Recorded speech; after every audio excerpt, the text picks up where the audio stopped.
परिचय। तेजस अपने मित्र हर्षुल के घर पर है। हर्षुल की माँ उसके लिए शिकंजी तैयार कर रही हैं। वह पानी के एक गिलास में नींबू निचोड़ती हैं, चीनी और बर्फ डालती हैं और उसे पीने के लिए दे देती हैं। हर्षुल को पानी में चीनी और नींबू के रस की कोई निशानी नजर नहीं आती। बस उसे पानी के ऊपर बर्फ के टुकड़े तैरते नजर आते हैं।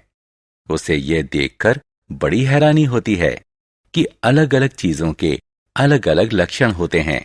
इस पाठ में हम अलग अलग वस्तुओं में मौजूद गुण धर्मों के बारे में जानेंगे।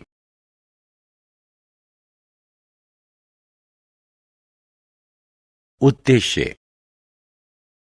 इस पाठ के अंत में आप निम्न करने में सक्षम हो जाएंगे: चीजों को कठोर या कोमल के रूप में वर्गीकृत करना, चीजों को घुलनशील या अघुलनशील के रूप में वर्गीकृत करना, चीजों को तैरने योग्य या डूबने योग्य के रूप में वर्गीकृत करना, चीजों को पारदर्शी, अपारदर्शी या अर्धपारदर्शिता के रूप में वर्गीकृत करना।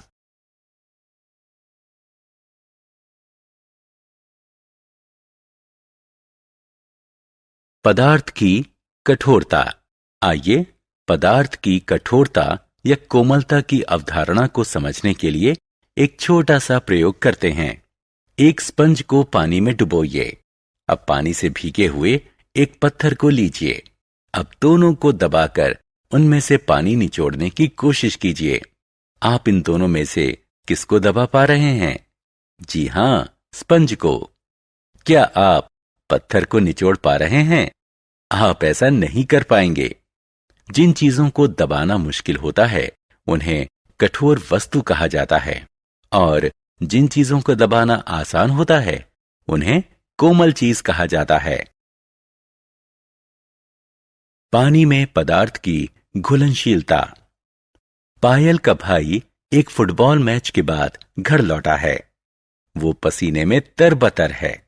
उसकी मां एक गिलास पानी लेती है, उसमें एक चम्मच ग्लूकोज मिलाती है और उसे फौरन ऊर्जा देने के लिए ये पानी पीने को देती है।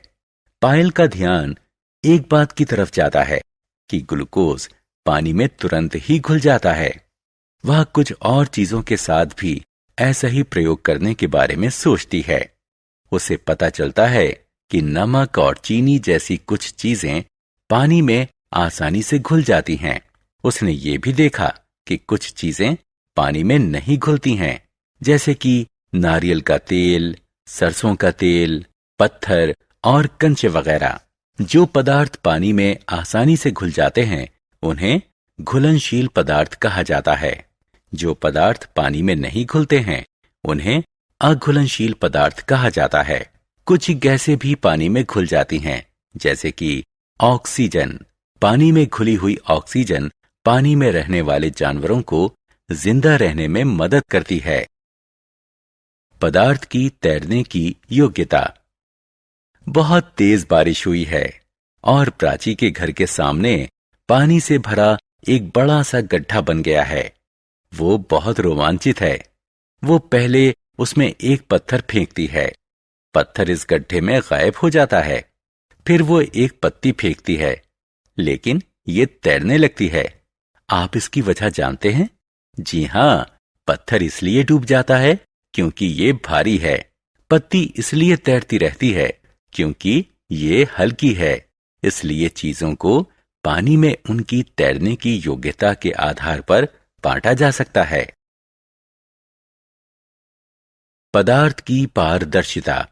आशीष के पिता उसे एक दिन एक आइसक्रीम की दुकान में ले गए। उन्होंने आशीष से एक फ्लेवर चुनने को कहा। आशीष ने सोचा कि पहले आइसक्रीम पर एक नजर डाली जाए। आइसक्रीम को एक रेफ्रिजरेटर में रखा गया था, जिसके ऊपर शीशा लगा था। आशीष काउंटर पर मौजूद व्यक्ति की मदद के बिना ही बड़ी आसानी से कोई फ्लेवर चुन सकता था। क्या आप बता सकते हैं क्यों? ऐसा इसलिए क्योंकि रेफ्रिजरेटर के ऊपरी हिस्से में शीशा लगा था और शीशा पारदर्शी होता है। इसलिए आशीष इस दुकान में उपलब्ध सभी फ्लेवरों को देखकर कोई आइसक्रीम चुन सकता था। कोई पारदर्शी चीज एक ऐसी चीज होती है जिसमें से प्रकाश गुजर सकता है। इसका मतलब यह हुआ कि यह प्रकाश को सोखती तो है, लेकिन इसे बहुत कम परावर्तित करती है। इसके परिणाम स्वरूप यह स्पष्ट लगता है और इसमें से चीजों को देखा जा सकता है। पारदर्शी चीजों के अन्य उदाहरणों में पानी, हवा और प्लास्टिक आदि शामिल हैं। पदार्थ की अपारदर्शिता। क्या आप देख सकते हैं कि एक बंद कमरे में क्या कुछ हो रहा है? नहीं। क्या आप इसका कारण जानते हैं? ऐसा इसलिए है क्योंकि कमरे की दीवारें और दरवाजे अपारदर्शी हैं। कोई अपारदर्शी चीज एक ऐसी चीज होती है जो प्रकाश को आर पार नहीं जाने देती। दूसरे शब्दों में प्रकाश इसे बेध नहीं सकता। यह प्रकाश को सोखती नहीं है, बल्कि ये उसे परावर्तित कर देती है। इसीलिए हम किसी अपारदर्शी चीज के आर पार चीजों को नहीं देख सकते। उदाहरण के लिए हम ये नहीं देख सकते कि लकड़ी के किसी बंद डिब्बे में या धातु के बर्तन में क्या रखा गया है, क्योंकि लकड़ी और धातु अपारदर्शी होते हैं।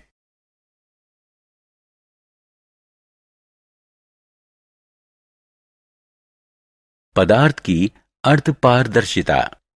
रेखा एक रुमाल की कढ़ाई करने की तैयारी कर रही है। उसने एक किताब में एक डिजाइन देखा है। वह रुमाल पर इसी डिजाइन को बनाना चाहती है। वह अपने रुमाल पर किताब से इस डिजाइन की नकल करने के लिए एक ट्रेसिंग पेपर का इस्तेमाल करती है। अब वह कढ़ाई करने के लिए तैयार है। इस कढ़ाई को संभव बनाया पारभासी ट्रेसिंग पेपर ने। कोई पारभासी पदार्थ एक ऐसा पदार्थ होता है जिसमें पारदर्शी और अपारदर्शी दोनों पदार्थों के गुण होते हैं। यह कुछ प्रकाश तो सोख लेता है और बाकी को परावर्तित कर देता है। सोखा गया प्रकाश छितराए हुए या डिफ्यूज तरीके से आगे बढ़ जाता है। पारभासी चीजों के अन्य उदाहरण हैं कागज, पैराफिन वैक्स और ग्रीस्ड पेपर आदि। सारांश। आइए हमने जो कुछ सीखा है उसे संक्षेप में दोहराएं। कुछ पदार्थ कठोर होते हैं, जबकि कुछ कोमल होते हैं। कुछ पदार्थ पानी में घुल जाते हैं, जबकि कुछ नहीं घुल पाते हैं। कुछ पदार्थ पानी में तैर जाते हैं, जबकि कुछ अन्य डूब जाते हैं।